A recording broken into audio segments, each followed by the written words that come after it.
Gəlin bugün Osmanlı İmperiyasının o parıltılı divarlarının arxasına baxaq. Amma bu dəfə dərsliklərdə yazılanları yox, gizli qalan, şok edici tərəflərini görəcəyik. Hazırsınız? O qızıl qəfəsin qapılarını aralayaq. Baxın, bugün danışacaqlarımız İsmail Metin'in bu kitabından gəlir. Bu sadəcə bir kitab deyil, bildiyimiz rəsmi tarixə sanki bir meydan oxumadır. Yayımlananda da ortalığı qarışdırmışdı. Metin bizə öyrədilən o müxtəşəm saray həyatının əslində, necə deyim, qaranlıq bir portretini çəkir. Yəqin ki, çoxumuzun ağlında Osmanlı deyəndə nə canlanır? Möhtəşəm saraylar, güclü sultanlar, romantik eşq hekayələri, xüsusən də son dövrlərin serialları, filmləri bu obrazı beynimizə tam həkk edib. Amma bax bu kitab deyir ki, o parıltılı pərdənin arxasında bambaşqa bir dünya, bambaşqa bir reallıq gizlənir. Və bizim bugünkü söhbətimizin də əsas mövzusu məhz budur. O popülər miflə, kitabın iddia etdiyi o mübahisəli qaranlıq reallıq arasındakı uçurum. Yaxşı, bəs bu iddialara inansaq, o taxtın sahibi olan sultanlar əslində necə adamlar idi?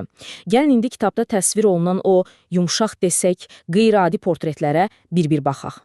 Məsələn, götürək Sultan 3-cü Osmanı. Müəllifin iddiasına görə bu sultan qadınlardan o qədər nifrət edirmiş ki, onları görməyə belə dözümü yox imiş. Təsəvvür edin, ayaqqabılarının altına xüsusi metal döydürüb ki, səs çıxarsın. Qadınlar da o səsi eşidən kimi qaçıb gizlənirmişlər ki, sultanın gözünə görünməsinlər. Kitabdakı bəlkə də ən heyrətləndirici iddialardan biri Sultan İbrahimlə bağlıdır. Deyilənə görə o, hərəmdəki çılpaq carilərin arasına girib, onlara madyanlarım, özünə isə ayğır deyərək qəribə oyunlar qururmuş. Müəllif bunu sadəcə bir əyləncə kimi yox, sərhədsiz gücün insanı necə bir vəziyyətə sala biləcəyinin bir nümunəsi kimi göstərir. Bəs Sultan 1-ci Mustafa, kitabda onun üçün zırdəli ifadəsi işlədilir. Deyilənə görə bu sultan xəzinədəki qızıl sikkələri götürüb dənizə atarmış ki, balıqlar yesin. Yəni düşünün, bir imperatorun psixi sağlamlığı ilə bağlı nə qədər ciddi suallar ortaya çıxır. 300. Bu sadəcə bir rəqəm deyil, bunun arxasında dəhşətli bir hekayə var. Kitabın iddiasına görə bu rəqəm Sultan İbrahimin bir saray dedikodusundan sonra qəzəblənib, bir gündə kisələrə doldurub boğdurduğu cariyələrin sayıdır. 300 qadın. Bu, təkcə qəddarlıq deyil, həm də bir insanın mütləq gücünün nə qədər qorxunc həddə çata biləcəyini göstərir. Yaxşı, bütün bu qəribəliklər, bu qəddarlıqlar necə mümkün olurdu? Hansı sistem buna şərait yaradırdı? Gəlin indi o qızıl qəfəsin içərisinə, o hakimiyyət qurumlarına, yəni işin mexanizminə baxaq. Və bu sistemin tam mərkəzində əlbəttə ki, hərəm dayanırdı.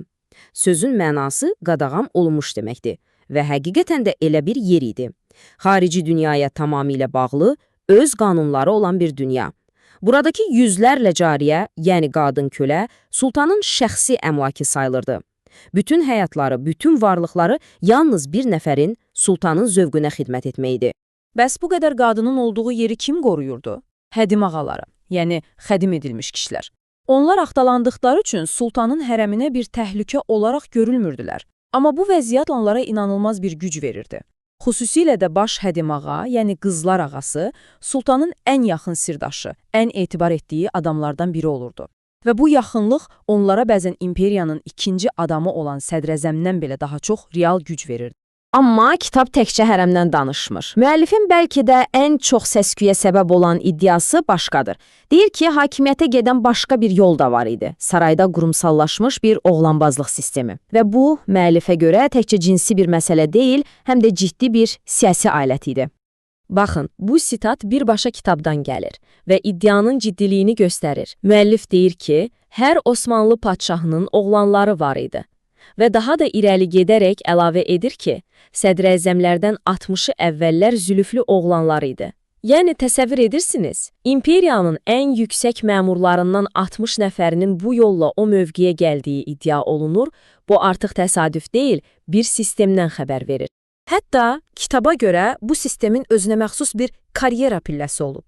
Necə? Gənc və yaraşıqlı oğlanlar seçilir, saraya gətirilir, orada padşahın yaxın yoldaşı kimi xidmət edirlər. Yetkinlik yaşına çatanda isə bu məcburi xidmətlərinə görə onlara sanki bir məzuniyyət hədiyyəsi kimi dövlətdə yüksək bir vəzifə verilir. Müəllif bunu ləyaqətə yox, istismara dayanan bir yüksəliş mexanizmi kimi təqdim edir. Və bütün bunlar bizi mövzunun bəlkə də ən vacib nöqtəsinə gətirib çıxarır. Saraydakı həyatla Küçədəki sadə xalq üçün yazılmış qanunlar arasındakı o dərin, o kəskin ziddiyyət. Bu cədvəl əslində hər şeyi deyir. Müəllifin iddiasına görə sarayda yüksək vəzifəyə aparan yol kimi görülən oğlanbazlıq xalq arasında edamlıq bir cinayət idi. Sultanların alkoqol, tiryək istifadə etməsi normal qarşılandığı halda xalqa bir papiros çəkmək belə böyük günah sayılıb qadağan edilirdi. Sultanın istədiyi qadını hərəminə qatmaq haqqı vardı, amma xalqdan kimsə zina etsəydi, cəzası daşqalaq edilərək öldürülmək idi. Eyni ölkə, eyni din, amma iki fərqli dünya, iki fərqli qanun. Bütün bu iddialardan sonra insanın ağlına tək bir sual gəlir. Bizim bildiyimiz, oxuduğumuz tarix əslində kimin hekayəsidir? Qaliblərinmi? Güclülərinmi? O, rəsmi sənədlərin, o parıltılı salnamələrin arxasında daha neçə belə üstü örtülmüş, unudulmuş hekayə var. Bu kitabda yazılanlar həqiqətdir ya yox, bunu müzakirə etmək olar. Amma bizi çox fundamental bir sual üzərində düşünməyə məcbur edir. Sərhədsiz, heç bir qanuna tabe olmayan güc insanı nəyə çevirə bilər? Və İngilis tarixçi Lord Acton'un o məşhur sözü yada düşür. Güc insanı pozar, mütləq güc isə mütləq şəkildə pozar. Sizcə, bu həqiqətən də belədirmi? Bəlkə də tarixin bizə verdiyi ən böyük dərs elə budur.